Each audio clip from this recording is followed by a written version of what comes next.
प्रिय विद्यार्थियों, सुप्रभात। आज का जो हमारा टॉपिक होगा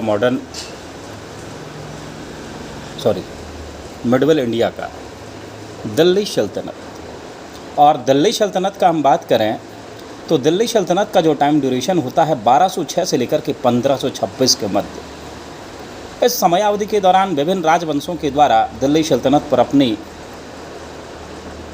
सत्ता का संचालन किया, जिसमें सर्वप्रथम आता है मामलुक वंश या जिसे हम गुलाम वंश कहते हैं।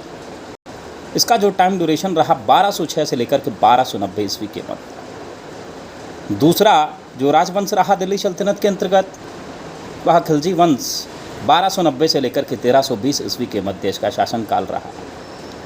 तीसरा जो वंश रहा तुगलक वंश 1320 से लेकर के 1414 ईस्वी के मध्य इसका शासनकाल रहा। सैयद वंश 1414 से लेकर के 1451 ईस्वी के मध्य इसका शासन रहा। लोधी वंश 1451 से लेकर के 1526 ईस्वी के मध्य इसका शासन रहा। तो अब हम प्रत्येक वंश को बहुत अच्छे तरीके से गहना अध्ययन करेंगे। और सर्वप्रथम हम मामलुक वंश या गुलाम वंश की हम बात करते हैं। देखिएगा, इतिहास में इतिहासकारों का मानना है गुलाम के बजाय इनको मामलुक कहना उचित होगा, क्योंकि मामलुक का अर्थ होता है स्वतंत्र माता पिता से उत्पन्न संतान। और गुलाम वंश को हम अध्ययन करते हैं तो गुलाम वंश को भी हम कैटेगराइज करते हैं 3 भागों में। इसके अंतर्गत भी गुलाम वंश के अंतर्गत भी 3 अलग अलग समुदाय या जिसको हम वंश भी कहते हैं उनके द्वारा शासन किया गया। उसका जो पहला चरण हम देखते हैं कुतुबी वंश। इसके अंतर्गत हम कुतुबुद्दीन ऐबक और आराम शाह को सम्मिलित करते हैं, जबकि शमसी या इलबारी वंश के अंतर्गत इल्तुतमिश, फिरोज शाह, रजिया, बहराम शाह, अलाउद्दीन मसूद शाह, नासिरुद्दीन महमूद, इनको हम शमसी और इलबारी वंश के अंतर्गत सम्मिलित करते हैं। जैसा कि तीसरा बलबनी वंश, इसके अंतर्गत बलबन और उसके जो उत्तराधिकारी थे कैकुबात और क्यूमर्स, उनको हम शामिल करते हैं। तो सबसे पहले हम बात करते हैं कुतुबी वंश की या गुलाम वंश के जो संस्थापक थे कुतुबुद्दीन ऐबक। ऐबक का जो टाइम ड्यूरेशन होता है इतिहास में 1206 से लेकर के 1210 ईस्वी के मध्य। ऐबक जो कि मोहम्मद गौरी का एक गुलाम था या उसका दास था, और मूल जो उसका जन्म स्थान रहा ऐबक का तुर्कमेनिस्तान में उसका जन्म हुआ था। उसके माता पिता के द्वारा उसको निशापुर के बाज़ार में बेच दिया गया। निशापुर के बाज़ार में एक प्रमुख उस समय दासों का व्यापारी था काजी अब्दुल अजीज़ कोका, और बाद में इस अब्दुल अजीज़ कोका से ही मोहम्मद गौरी कुतुबुद्दीन ऐबक को खरीद लेता है। ऐसा कहा जाता है कि मोहम्मद अब्दुल अजीज़ कोका, जो कि यानी दासों के चेहरे को देख कर के, उसकी भाव भंगिमाओं को देख कर के यह समझ लेता था कि यह दास कितना उन्नत किस्म का होगा, या क्या इसमें प्रशासन के नेतृत्व के गुण हैं या नहीं हैं। इस आधार पर वह कम दामों पर दासों को खरीदता था और महंगे दामों पर उसको बेच देता था। ऐबक, कुतुबुद्दीन ऐबक की हम बात करें तो कुतुबुद्दीन ऐबक जाति का तुर्क था। और ऐबक का जो शाब्दिक अर्थ होता, ए यानी चंद्रमा, बक यानी स्वामी, यानी चंद्रमा का स्वामी उसको हम कहते हैं। और इसी प्रकार से जब 1206 ईस्वी में मोहम्मद गौरी की मृत्यु हो गई, तो मोहम्मद गौरी की मृत्यु के उपरांत कुतुबुद्दीन ऐबक के द्वारा भारत में अपनी सत्ता और दिल्ली सल्तनत की नींव और गुलाम राजवंश या मामलुक वंश की स्थापना उसके द्वारा की गई। जब वो शासक बना तो उसने लाहौर को अपनी राजधानी के रूप में चुना और लाहौर को उसने अपना प्रशासनिक केंद्र और अपनी राजधानी बना दिया। लाहौर को राजधानी बनाने के बाद उसने अपनी साम्राज्य विस्तार की नीति का अनुसरण नहीं किया। जितना साम्राज्य उसके पास था उसी पर उसने शासन करने की नीति को अपनाया।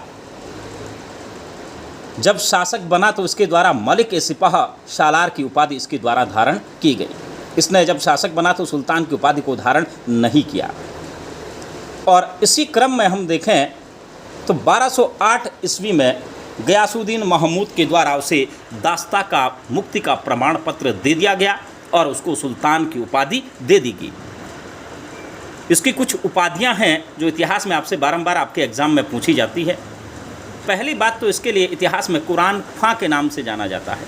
कुरान खां का तात्पर्य होता है कि यह कुरान को बड़े सुरीले स्वर में उसका पाठन करता था, इसलिए उसको कुरान खां कहा गया।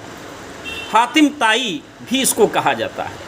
हातिम ताई का शाब्दिक अर्थ है कि उदार हृदय वाला व्यक्ति, इसलिए उसको हातिम ताई की संज्ञा प्रदान की जाती है। लाख बख्श भी कहा जाता है। लाख बख्श इसलिए कहता है कि यह लाखों का दान, जब देखेगा हातिम ताई था, उदार हृदय का व्यक्तित्व था, तो उस परिप्रेक्ष्य में वह लाखों का दान भी करता था, इसलिए उसको लाख बख्श भी कहते हैं। पील बख्श भी इसको कहा जाता है। पील बख्श का जो अर्थ होता है हाथियों का दान देने के कारण इसको पील बख्श की संज्ञा प्रदान की जाती है। इतिहासकार मिनाजुद्दीन सिराज के द्वारा कुतुबुद्दीन ऐबक को अवशेकल की उपाधि, अवशेकल के नाम से उसको संबोधित किया, कि वह कहता है कि अवशेकल का अर्थ होता है हाथ का लूला या लंगड़ा, जिसको हम कहते हैं। और इसी प्रकार से इसके एक उप सेनानायक, इसके सहयोगी के रूप में इसके जो सेनानायक थे ऐबक के, बख्तियार खिलजी, कुतुबुद्दीन बख्तियार खिलजी, जिसके द्वारा नालंदा विश्वविद्यालय को क्षतिग्रस्त या पूर्ण रूप से नष्ट कर दिया गया। 1210 ईस्वी में चौगान, यानी जिसको हम पोलो खेल कहते हैं, चौगान खेल खेलते समय कुतुबुद्दीन ऐबक की मृत्यु हो गई, यानी घोड़े से गिर कर के उसकी मृत्यु हो गई और उसको लाहौर में दफनाया गया। और इस संदर्भ में उसकी कब्र भी लाहौर में अवस्थित है।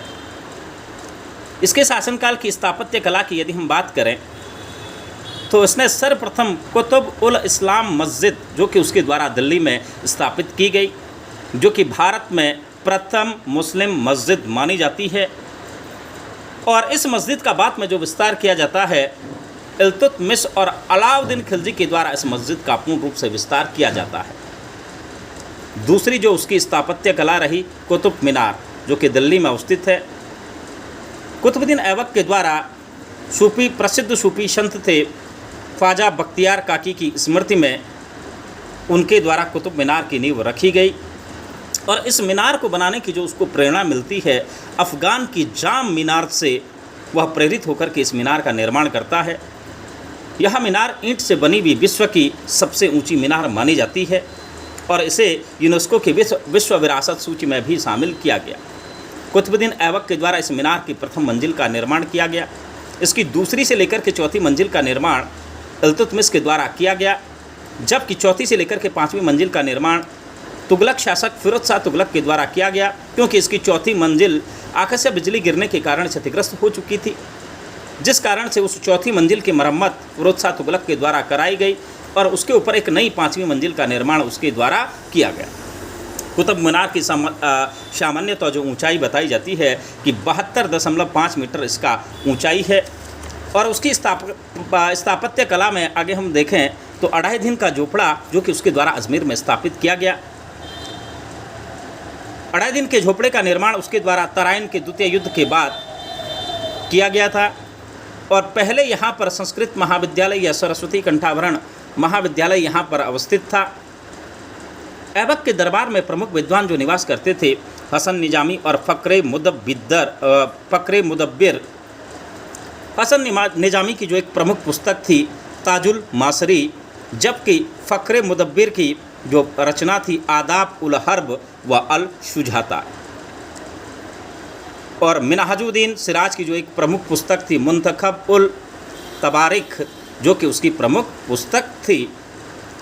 तुर्कों का जो हमें सर्वप्रथम जो हमें उल्लेख मिलता है, सरबन अभिलेख में तुर्कों के बारे में चर्चा की गई है या उनके नाम का उल्लेख सर्वप्रथम मिलता है। धन्यवाद। आज के लिए इस वीडियो में इतना ही, फिर अगले वीडियो में हम पढ़ेंगे इल्तुतमिश को। धन्यवाद।